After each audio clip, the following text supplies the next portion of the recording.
दोस्तों, आखिर क्या हुआ जब अचानक प्रकट हुई अयोध्या में माता सीता। माता सीता को कौन नहीं जानता, यह वही माता सीता हैं जिन्होंने अपने पति के लिए 14 वर्ष वनवास में गुजारे थे, जबकि वनवास तो सिर्फ राम को मिला था। धन्य थी वो माता सीता जो इतनी स्वाभिमानी स्त्री थी, जिन्होंने अपने पति का साथ नहीं छोड़ा तो भला आज कैसे छोड़ सकती है। जब उनके प्रभु राम की प्राण प्रतिष्ठा हो रही है तो वह भला कैसे अकेली रहे। मेरे साथियों, कुछ दिनों से अयोध्या चर्चा का विषय बना हुआ है। वहां एक से बढ़कर एक चमत्कार देखने को मिल रहे हैं। कभी गिद्धों का झुंड तो कभी भालू और बंदरों का झुंड देखने को मिल रहा है, लेकिन भालू और बंदर अपने प्रभु राम की प्राण प्रतिष्ठा में शामिल हो रहे हैं, तो माता सीता भला पीछे कैसे रह सकती है। वह भी अपने प्रभु राम के कार्य में शामिल होना चाहती है।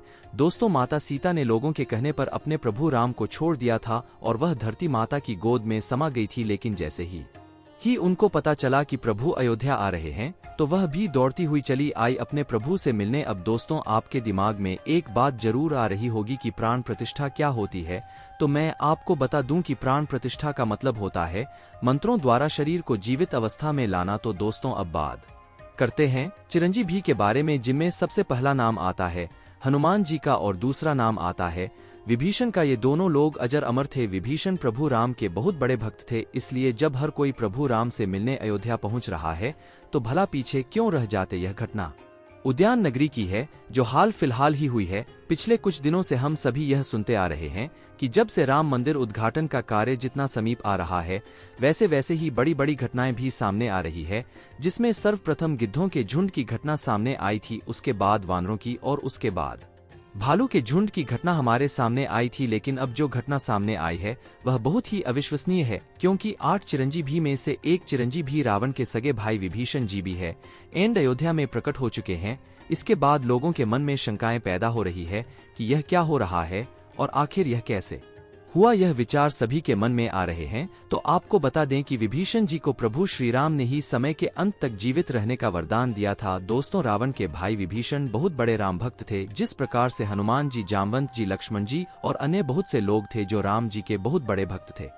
इनमें से एक है विभीषण जी, जिन्होंने प्रभु श्री राम की मदद की थी रावण को मारने में, क्योंकि एकमात्र विभीषण जी ही यह जानते थे कि रावण की नाभि में अमृत है, और वही एकमात्र सबूत थे जिन्हें यह पता था कि वह अमृत सिर्फ और सिर्फ रावण की नाभि में है और रावण सिर्फ वहीं वार करने से मरेगा। अगर विभीषण जी उस वक्त श्रीराम का साथ नहीं देते तो रावण शायद नहीं मरता एंड आज रामायण का इतिहास कुछ और होता है। दोस्तों, महर्षि वेद शास्त्र व को असुर कन्या के किसी के सहयोग से 3 पुत्र हुए, जो कि रावण, कुंभकर्ण और विभीषण थे। विभीषण विशिष्ट के सबसे छोटे पुत्र थे।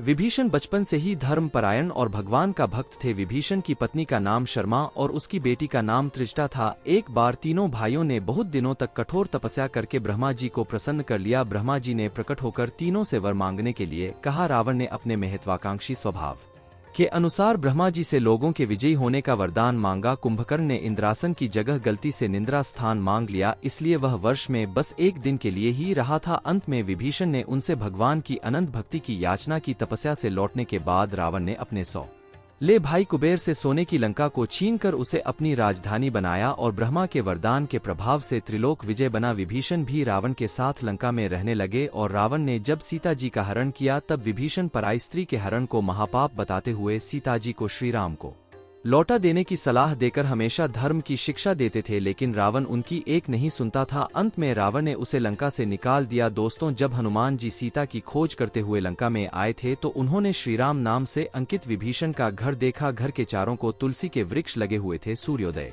का समय था। उसी समय श्री राम नाम का स्मरण करते हुए विभीषण जी की निद्रा भंग हुई। राक्षसों के नगर में श्री राम भक्त को देखकर हनुमान जी को आश्चर्य हुआ। फिर उसके बाद 2 राम भक्तों का परस्पर मिलन हुआ। हनुमान जी ने उनसे पता पूछकर अशोक वाटिका में माता सीता का दर्शन किया। जब हनुमान जी लंका का दहन कर रहे थे तब उन्होंने अशोक वाटिका को इसलिए नहीं जलाया क्योंकि वहां सीता जी को रखा गया था। दूसरी ओर उन्होंने विभीषण का भवन इसलिए नहीं जलाया क्योंकि विभीषण के भवन के द्वार पर तुलसी का पौधा लगा था और वहां भगवान विष्णु का पावन शंख चक्र और गदा रहे बना था। सबसे सुख तो यहाँ की उनके घर के ऊपर राम नाम अंकित था। यह देखकर हनुमान जी ने उनके भवन और मंदिर को नहीं जलाया। रावण के निकाले जाने के बाद विभीषण के पास और कोई चारा नहीं था तो वे प्रभु श्री राम की शरण में चले गए। वे चाहते थे कि निर्दोष लंका वासी न मारे जाए और लंका में न्याय का राज स्थापित हो। विभीषण के चरण याचना करने पर सुग्रीव ने श्रीराम से उसे शत्रु का भाई दुष्ट बताकर उनके प्रति आशंका प्रकट की और उसे पकड़कर दंड देने का सुझाव दिया, लेकिन हनुमान जी ने उन्हें दुष्ट की बजाय श्रेष्ठ बताकर शरणागति देने की वकालत की। इसी पर श्री राम जी ने विभीषण को शरणागति न देना कि सुग्रीव के प्रस्ताव को अनुचित बताया और हनुमान जी से कहा कि आपका विभीषण को शरण देना तो ठीक है, किंतु उसे श्रेष्ठ समझना ठीक नहीं है। इसी पर श्री हनुमान जी ने कहा कि प्रभु विभीषण को ही देखकर अपना विचार प्रकट कर रहे हैं, एंड मेरी ओर से भी देखिए मैं क्यों और क्या चाहता हूं। मैं आता हूं कि विभीषण को अवश्य शरण दी जानी चाहिए। दोस्तों, विभीषण का गुप्तचर था जिसका नाम अनंत था। उसने पक्षी का रूप धारण कर लंका जाकर रावण की रक्षा व्यवस्था तथा सैन्य शक्ति का पता लगाया और उसकी सूचना भगवान श्री राम को दिल्ली। विभीषण ने ही राम को कुंभकर्ण, मेघनाद और रावण की मृत्यु का रहस्य बताया था। भगवान श्री राम ने विभीषण को लंका नरेश बनाया और अमर होने का वरदान दिया। विभीषण जीएसटी चिरंजीव में एक है और अभी तक विद्यमान है। विभीषण को भी हनुमान जी की तरह चिरंजीव भी होने का वरदान मिला है। वे आज भी शरीर जीवित हैं। इंद्र आदि देवताओं के बाद धरती पर सर्वप्रथम विभीषण ने ही हनुमान जी की शरण लेकर उनकी स्तुति की थी। वे विषय ने हनुमान जी की स्तुति में एक बहुत ही अद्भुत और अचूक स्तोत्र की रचना की है। विभीषण द्वारा रचित इस स्तोत्र को हनुमान वर्णवाल स्तोत्र कहते हैं।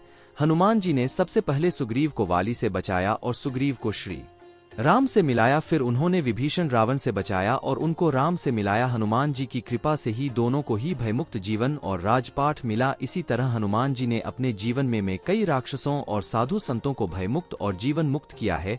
मेरे मित्रों, विभीषण जी की ऐसी भक्ति कभी यदि आपने अभी तक चैनल को सब्सक्राइब नहीं किया है तो चैनल को सब्सक्राइब कर लीजिए और वीडियो को भी लाइक कर दीजिए और कमेंट्स में जय श्री राम जरूर लिखिएगा। धन्यवाद।